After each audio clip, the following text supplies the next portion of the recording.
दोस्तों, आज हम आपको फिल्म क्विल्स के बारे में बताने जा रहे हैं। ये फिल्म सन 2000 में आई थी। ये एक फ्रेंच फिल्म है जो कि 18वीं सदी के उस समय को दिखाती है। इस फिल्म की कहानी एक फेमस राइटर मार्क्वेस और एक लड़की मैडलेन की है। राइटर जेल में रहते हुए चुपके से अपनी बुक पब्लिश करवा देता है। फिल्म में दिखाते हैं कि वो बहुत मुश्किलों के बाद भी लिखना नहीं छोड़ता।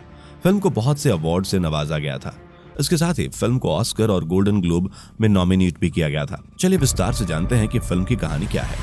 फिल्म की शुरुआत में हमें दिखाते हैं कि एक बहुत बड़ा महल होता है जहां मैडलिन नाम की एक बहुत खूबसूरत लड़की काम करती थी। मैडलिन वहां रहने वाले सभी लोगों के कपड़े धोया करती थी। यहाँ मार्क्वेस नाम का एक बहुत विख्यात बड़ा राइटर भी रहता है। उसे कैद करके यहाँ रखा जाता है। एक बार जब मैडलिन उन लोगों के कपड़े लेने आती है तब मार्क्वेस अपनी कहानी लिखकर चुपके से मैडलिन को कपड़े के साथ दे देता है। अब मैडलिन इसे बाहर जाकर पब्लिशर के एक आदमी को दे देती है, जिसके बदले में उसे कुछ पैसे भी मिलते हैं। अब ये पब्लिशर मार्क्वेस की बुक को पब्लिश कर ब्लैक मार्केट से बेचने लगता है। यह बुक धीरे धीरे बहुत फेमस होने लगती है, जिससे इस बुक के बारे में नेपोलियन को भी पता चल जाता है। दरअसल उस समय फ्रांस में उन्हीं का राज चल रहा होता है।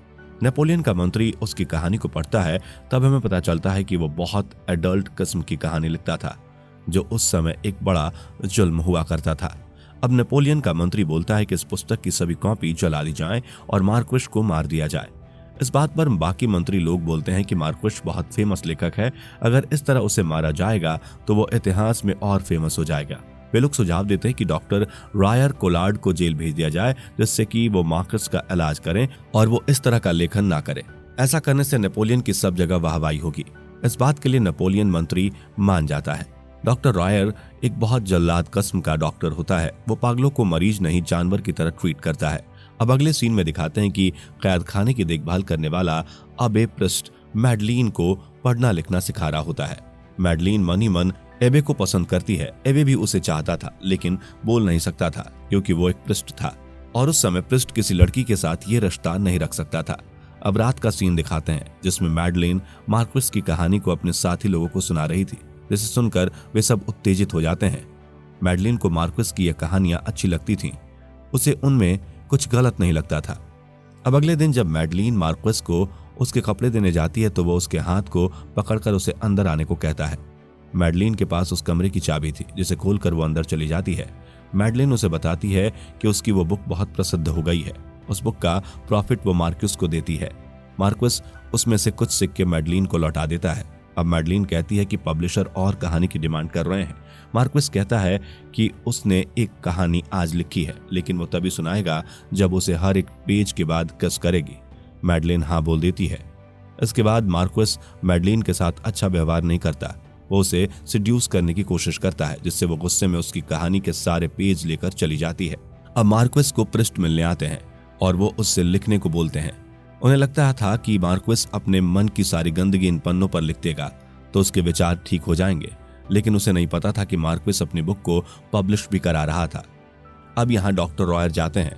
वो प्रिस्ट से मिलते हैं। तब प्रिस्ट को पता चलता है कि मार्क्वेस अपनी गंदी पुस्तक लिखकर छपवा भी रहा है। प्रिस्ट को गुस्सा आ जाता है, लेकिन वो डॉक्टर से उसे एक और मौका देने को बोलते हैं। अब प्रिस्ट फिर मार्क्वेस से मिलने जाता है और बोलता है कि तुम ये सब गंदगी लिखकर छपवा नहीं सकते। अब अगर ऐसा किया तो तुम्हारे पास से लिखने का सारा सामान हटवा दिया जाएगा। अब आगे दिखाया जाता है कि डॉक्टर रॉयर एक अनाथ लड़की से शादी कर उसे अपने घर ले जाते हैं। वे लड़की उनसे उम्र में बहुत छोटी थी। उसका नाम सिमोन होता है। अब डॉक्टर उसे अपनी हवेली में ले आता है। अब ये डॉक्टर उसके साथ रात में जबरदस्ती रिश्ता बनाता है। अब जैसे जैसे दिन बीतते जाते हैं पूरे शहर में यह खबर फैल जाती है कि डॉक्टर ने अपनी बेटी की उम्र की लड़की से शादी की है। ये बात जब मैडलिन को पता चलती है तो वो मार्क्वेस को जाकर बताती है। मार्क्वेस अपने क्रिएटिव दिमाग से सिमोन की परिस्थिति को सोचकर एक प्ले लिखता है। फिर वो ये प्ले अपने सभी पागल साथियों के एक्ट करने की तैयारी करता है।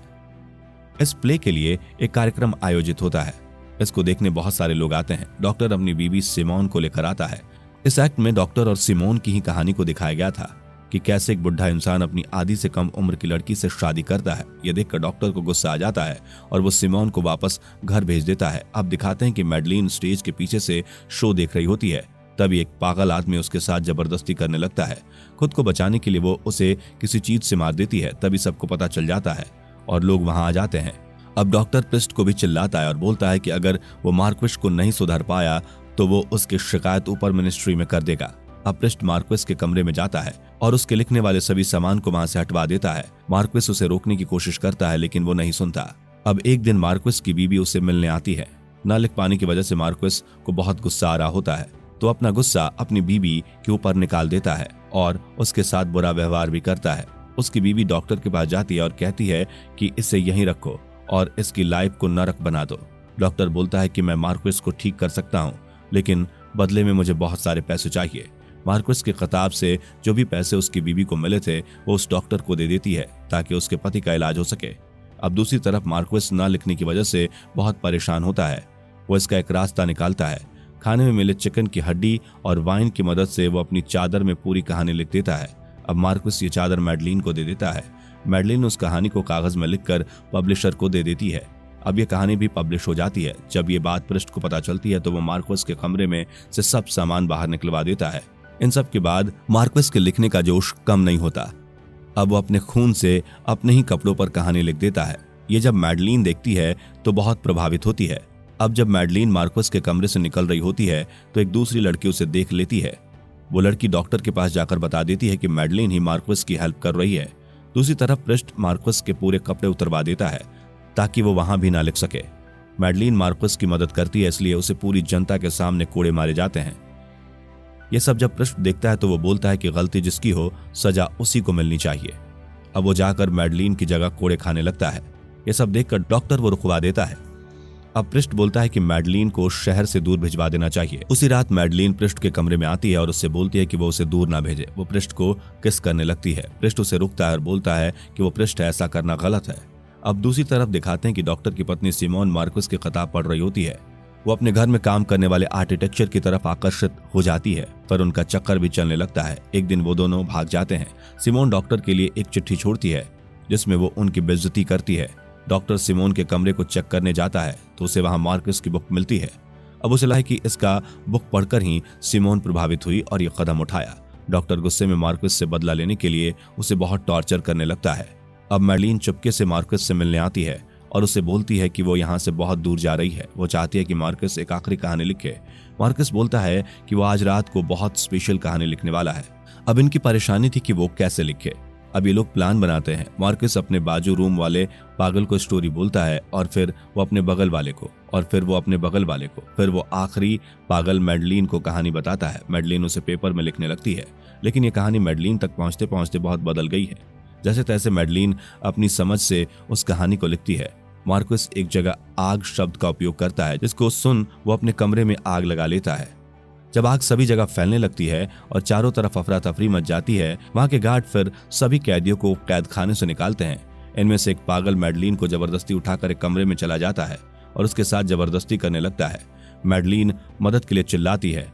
डॉक्टर और गार्ड उसकी आवाज सुन लेते हैं लेकिन उसकी मदद के लिए नहीं जाते। अब जब पृष्ठ को आवाज आती है तो वो मैडलिन को सभी जगह ढूंढने लगता है। फिर जब वो कमरे में पहुंचता है तो उसे वहां मैडलिन मरी हुई मिलती है। पृष्ठ बहुत दुखी होता है। फिर उस पागल को कैद करके उसे बहुत टॉर्चर किया जाता है। पृष्ठ मैडलिन की मौत के लिए डॉक्टर को जिम्मेदार ठहराता है। अब पृष्ठ मार्क्वेस के पास जाता है। जब मार्क्वेस को मैडलिन की मौत का पता चलता है तो वो बहुत दुखी होता है। अब पृष्ठ मार्क्वेस को बहुत बुरी तरह से टॉर्चर करता है और वो उसकी जीभ काट देता है। अब पृष्ठ मैडलिन को याद कर बहुत दुखी होता है। दूसरी तरफ मार्क्वेस की हालत बहुत खराब हो जाती है। वो अपना दिमागी संतुलन पूरी तरह से खो देता है। तब पृष्ठ उसके पास जाता है और उसके लिए आखिरी बार प्रेयर करता है, जिसके बाद मार्क्वेस मर जाता है। अब 1 साल बाद की कहानी बताते हैं। अब इस पागल खाने का हेड डॉक्टर बन जाता है।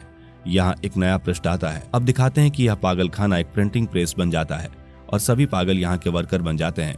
यहाँ पर मार्क्वेस की ही बुक को छापा जाता है। दरअसल मार्क्वेस की मौत के बाद उसकी किताबों की डिमांड पूरे शहर में बहुत अधिक बढ़ गई थी।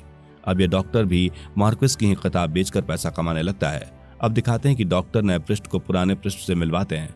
पुराना पृष्ठ उसकी कैद खाने में है जहाँ मार्क्वेस रहता था। दरअसल मैडलिन और मार्क्वेस की मौत के बाद पृष्ठ भी पागल हो जाता है, इसलिए उसे भी कैद कर लिया जाता है। पृष्ठ भी अब लिखना चाहता है, जिसके लिए उसे पेन कागज चाहिए, लेकिन डॉक्टर उसे नहीं देता, जिससे पृष्ठ नाराज होकर डॉक्टर का गला दबाने लगता है। अब डॉक्टर और नया पृष्ठ वहां से चले जाते हैं। अब दिखाते हैं कि मैडलिन की अंधी माँ पृष्ठ से मिलने आती है और उसे पेन और कागज देती है। इस तरह पृष्ठ अपनी कहानी लिखना शुरू कर देता है और फिर यहाँ फिल्म खत्म हो जाती है। फिल्म में दिखाया गया है कि कैसे एक लेखक लिखने के लिए पागल रहता है और किसी भी हद तक जाने को तैयार हो जाता है। दोस्तों, आपको ये फिल्म की कहानी कैसी लगी कमेंट में जरूर बताएं।